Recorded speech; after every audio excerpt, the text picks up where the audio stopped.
I might have been saying his name wrong, so if I do that now, I'm sorry. Does everybody know who Judd Apatow is? No, there's some of you that don't.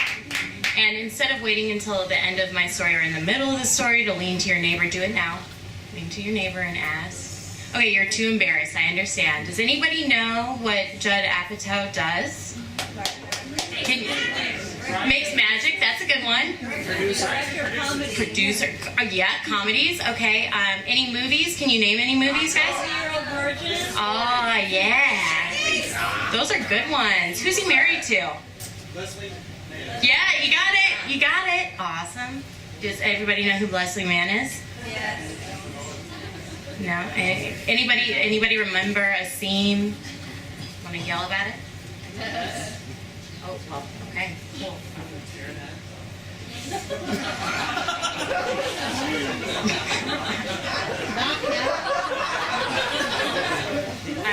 I'm sure you would. Good luck. I won't tell Judd that you would do that to her. Okay, without any further ado, waiting for Apatow.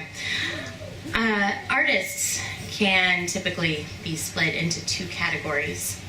Those that love to talk about themselves, and those that cringe at the prospect of having to self-promote.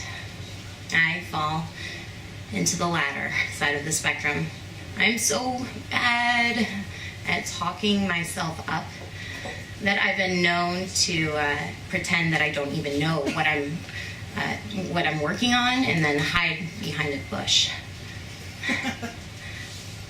But every once in a while, there comes a time when even the most downtrodden of creatives feel that they have reared something good enough it warrants getting the word out. This may come in tandem with the alarming feeling that this may be your last shot at not living on the street as a complete failure, and that is the real reason. This time came to me recently with the production of my first full-length play. It was a big deal to me, as I had worked in the media in Houston, Texas, where my play was being produced. I called in every favor that I possibly could, but that didn't feel like enough. I sent out press releases to Dallas and to Austin. I sent query letters to the New York Times and to the Los Angeles Times. Maybe they were just aching for a story about an underground theater company in Houston's low-budget production of a no-name writer's first play ever. But I needed to do more. I racked my brain of what else I could do. In my brain searching, I was struck by an offhand comment a friend of mine made to me when I was complaining about my life. You need to get in with Judd Apatow.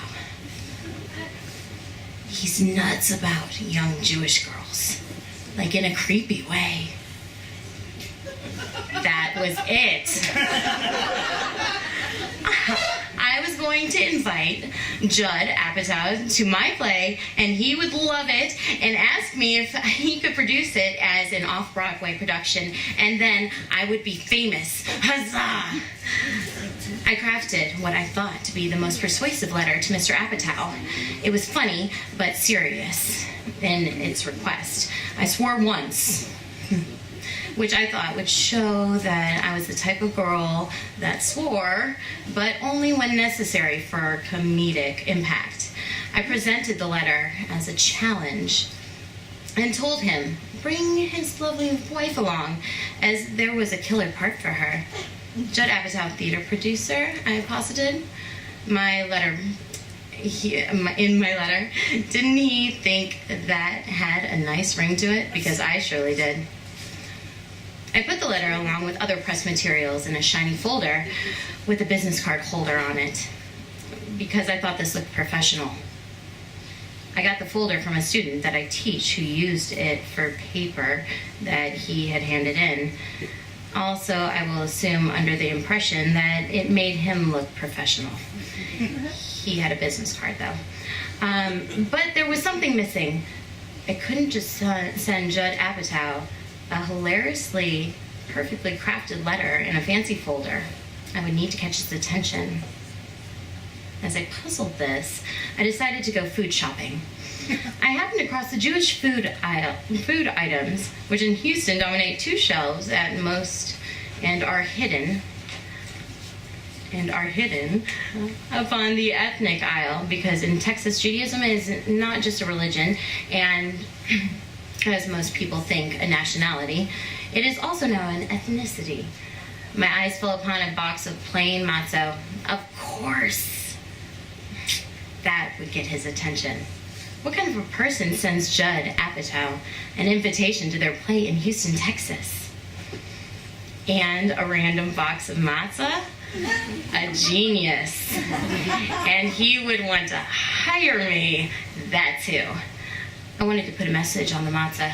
Something very clever. I thought long and hard, and when I finally had it, I sealed up the box, and I giggled with delight.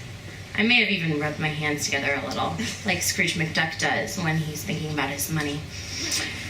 What would his assistant say when she opened up the box? Mr. Apatow? No, surely his assistant calls him Judd. Judd, somebody sent you a box of matzah. He would naturally be perplexed and feel the need to come over and see what's what. That's when he would feel so compelled to read my droll yet heartfelt letter about coming to the play. Oh, it was a perfect idea. I retold the story over the dinner table with my husband, who looked confused. What did the message say? He asked. It said, "This is what a box of matzah looks like in Texas."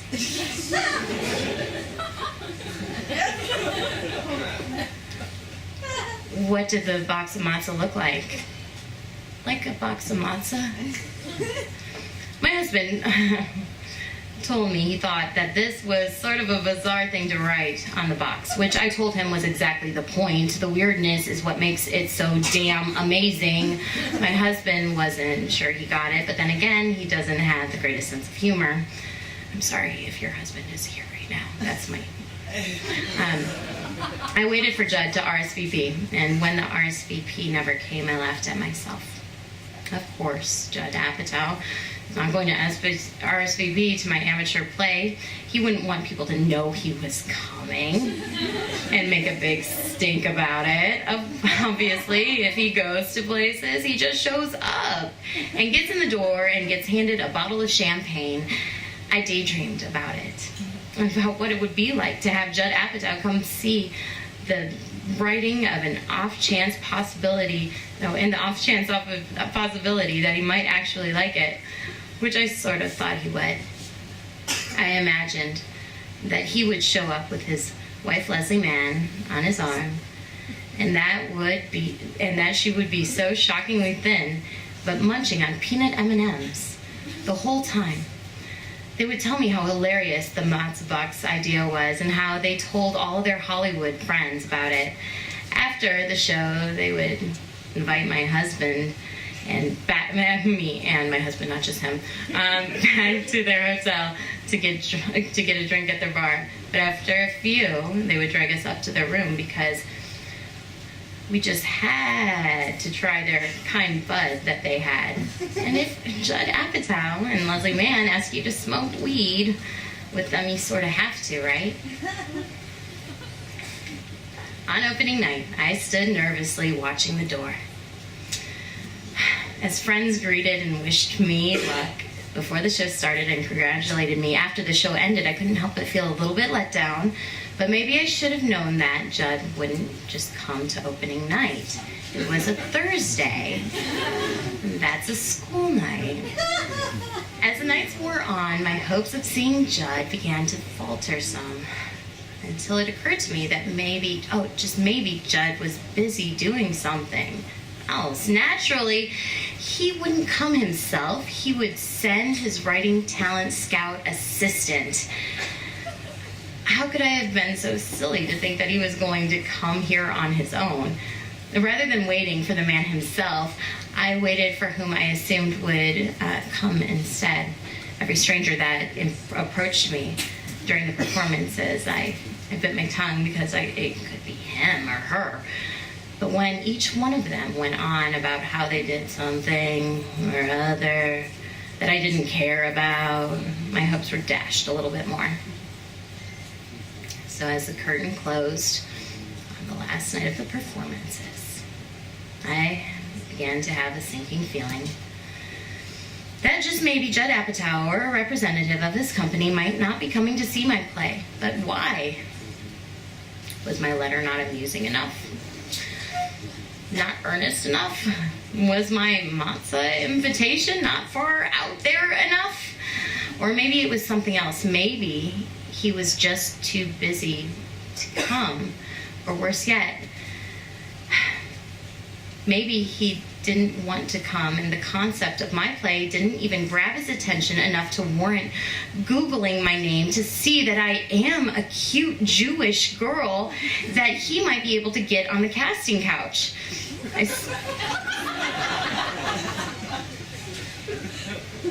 sucked it up and decided that in the end, he wasn't that great of a director. And I should feel blessed that he wasn't aware of my play, because he probably would have put a lot of dick jokes in it. About 3 weeks after the close of the show, there was a knock at my door. It was fiercely raining, and by the time I got to open the door, the knocker had dispersed. In his place, a beat-up, half-open box lay on my doorstep. I grabbed the waterlogged cardboard box and scanned the reply address. The box seemed to be from me. It was the box I sent to Judd Apatow. Returned almost a month and a half later. He never got the invitation at all. My first reaction was disappointment. He never even had the opportunity to ignore me. But then I quickly moved that line of thinking to that of considerable pleasure. And so Judd Apatow didn't reject me at all. He just didn't have any idea that I exist on this planet. And I'll take that over rejection any day. With nothing left to do, I cracked open my box of matzah. My box of Texas matzah, that is. And ate a piece with butter and salt.